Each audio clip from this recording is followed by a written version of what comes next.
They used to say it, but you also mentioned a song. They be like, they be saying Sly Favon, I think they trolling me. Yo, by the way, that song is fire, I ain't gonna lie. For some reason, I just don't see them comments no more. Sheriff's deputies pulling out a man who had been shot in an SUV. For some odd reason. I don't know. Might be the water.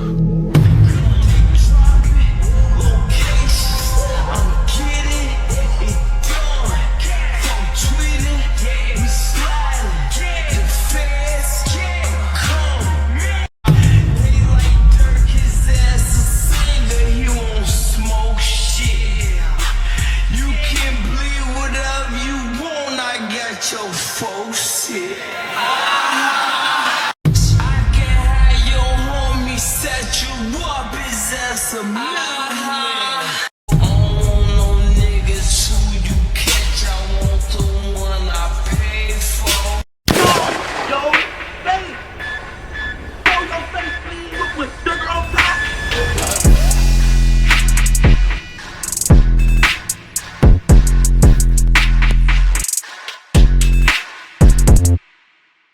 Hey, what's up, y'all? Y'all know my slogan. I don't know it all,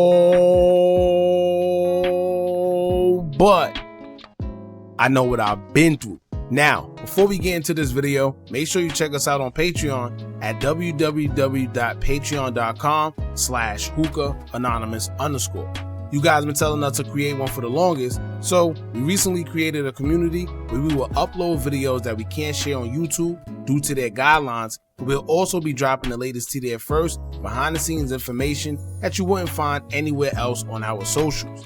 So make sure you become a member, and after you do that, head over to our official Instagram page at Hookah Anonymous _ and follow us there. Now without further ado, let's get into what you guys came here to see.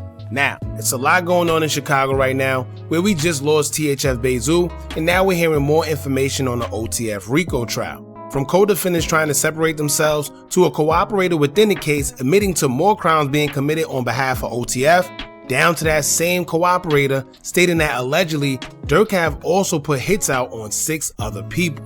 Now also we found out that Durk and his defense is attempting to file a motion under the Jinx Act. So 45 days before trial, they would like to receive all statements that's presented, or else they would like all evidence to be suppressed. For y'all that don't know what that Jinx Act is, according to Bing, it'll state, quote, "The Jinx Act is a federal law that regulates the disclosure of statements and reports made by witnesses for the prosecution in criminal trials. It ensures that defendants have access to certain materials that may be used as evidence against them. Specifically, it requires prosecutors to produce verbatim statements or reports from government witnesses before they testify in court. This is based on the principle that all materials relevant to a case should be available for examination, promoting fairness in the legal process. The Jinx Act is primarily used in federal criminal cases and plays a crucial role in the discovery process, allowing defendants to review evidence that may impact their defense." Now I must say, Lil Durk definitely hired the right people because they're smart and they're actually fighting for him. Whereas the average person in the hood wouldn't get this type of representation because you need the right amount of money to get them to fight this hard for you. Basically what his defense is doing is trying to find out everything they got against their client so they can set up a proper defense, because they know when it comes to going to trial with the feds, they always pull a rabbit out the hat. I always tell y'all that going against the feds is tricky because not only do they have a heavy conviction rate of 98 to 99%, but it's mainly due to the deep digging they do to get evidence that sometimes you don't even know they have until you end up at trial and it's way too late. And now that I think about it, Lil Durk trial has been pushed back twice already. Maybe this was a ploy by his defense to find out everything that the prosecutors have, as well as what the witness / cooperator is telling them. But it could also be a double entendre, because just think about it. If they know the statements made by the cooperator, 9 times out of 10 it's easier to figure out who's doing the cooperating, because you know who was where at a certain place in time that knew certain information that they have now. So if this man is already accused of putting money on heads, allegedly, why wouldn't he want to do so if he knew exactly who the witness was or knew who their family was as well? That's something for them to think about. Now, Durk defense is doing a hell of a job, because aside from all of that, it's also stated that the government went through Lil Durk's iCloud and Twitter account, but stated that they didn't find anything incriminating enough to bring up during his trial. So I guess when he said, delete my iCloud if I feel they really on me though, he wasn't playing. However, they did provide Durk's legal team with over 250 pages of witness statements along with over 37,000 pages of other discovery. Sheesh. So I guess if you have a witness, you don't really need any social media accounts if you have someone telling exactly what happened and when and if they can prove it. And also, this is exactly why his attorneys are trying to get all the statements made by the cooperator, which I didn't even know was possible before trial. But like I said, when you have good representation, you start finding out laws, motions, and acts that you never even knew existed in the court of law. But the feds aren't just going to give up that easy, and they ain't gather all this information for nothing. So we're going to get into a few documents pointing out some key updates we know concerning the trial and further explain what it can mean. Y'all hit that thumbs up button so we can get this video into the algorithm, and if you not subscribed to the platform already, make sure you do so now. Let's get into it. Now, this part of the document describes a witness claiming that Lil Durk put hits on 6 additional people after the unaliving of King Von. For y'all that don't know what this means, when you put a hit on somebody's life, it's you offering money to a certain person or people in order to take somebody's life. Now, the document will read, quote, following the M of OTF member Davon Bennett, aka King Von, the affidavit further disclosed that CW1 knew that defendant Banks placed other monetary bounties for the unaliving of people with whom defendant Banks was feuding, including 6 other individuals. The affidavit also listed significant evidence corroborating CW1's account of defendant Banks' involvement in SR's unaliving.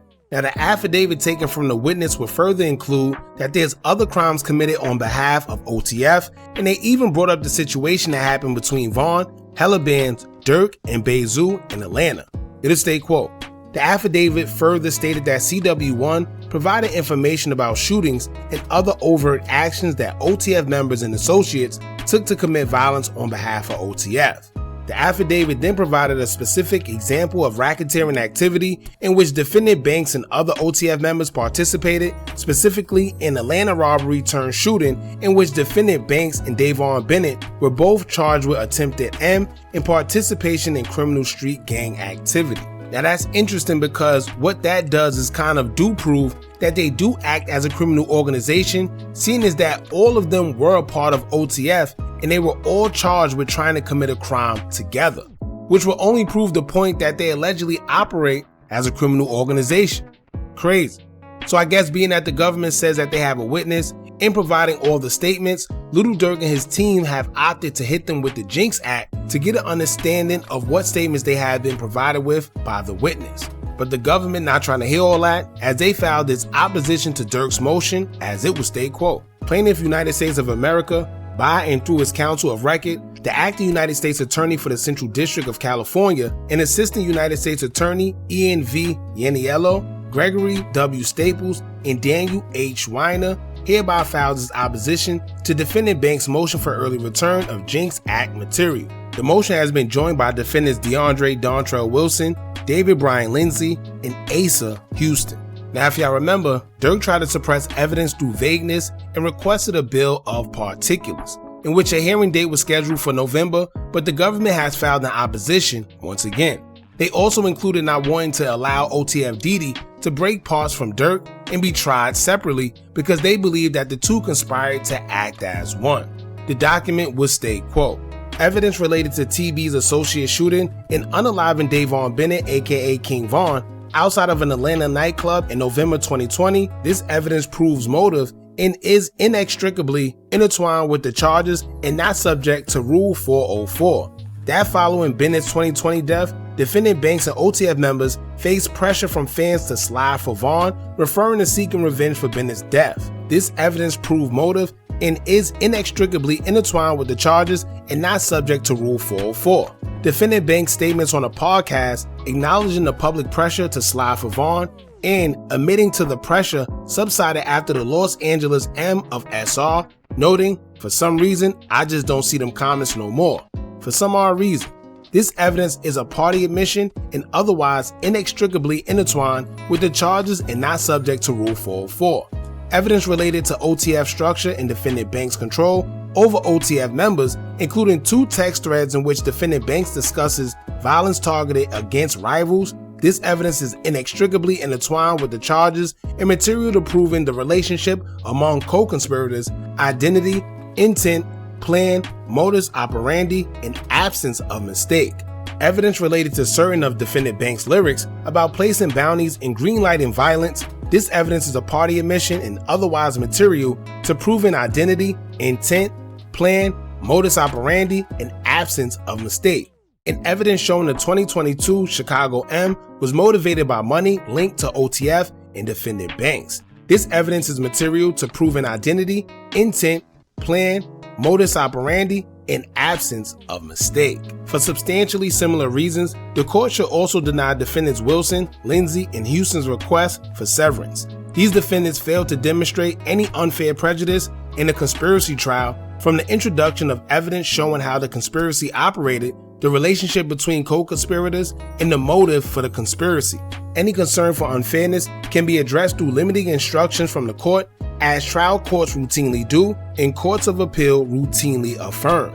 The consumption of court time for multiple trials far outweighs any risk of unfair prejudice in this case. So basically what they're saying is, it's no reason they should sever ties with Lil Durk because they all acted as one. They all have the same motive to conspire to do what they're accused of doing. Which they're saying is, if Durk was hit with the charge where it was M for hire, he had to hire somebody. So the people he had to hire are the people that need to be with him as one because they all conspired together, in which that's OTF Didi and the other guys, because they're accused of doing the hit while Durk is accused of orchestrating it.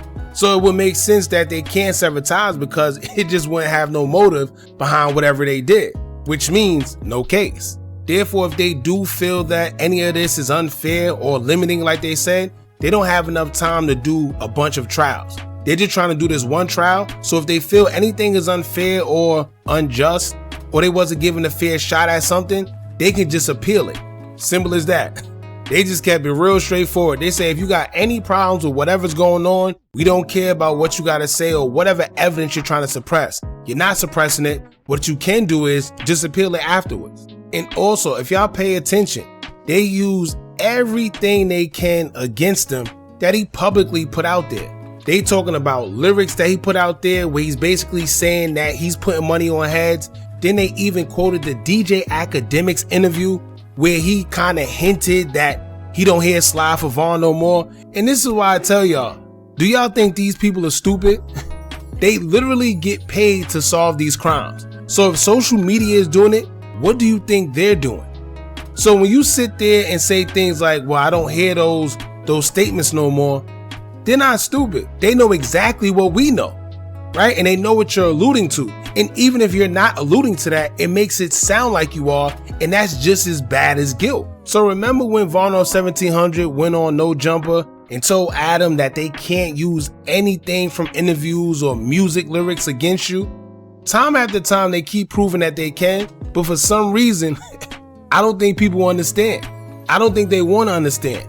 We keep seeing people get indicted in Instagram lives or music videos or music lyrics are being used, but somehow, some way, these guys still think that it can be used against them in the court of law.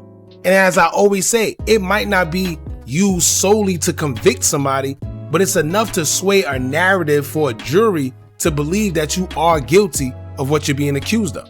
So, to say the least, this trial should be interesting because it's looking like the feds are building their whole case surrounding social media, music lyrics, but mainly this witness. It's going to be even more interesting when we find out who it is.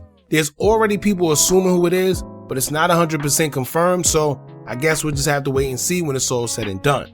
Now I can say, Durk's defense is fighting hard for him, but I guess that's what that money do. However, when the feds want you, they come down hard.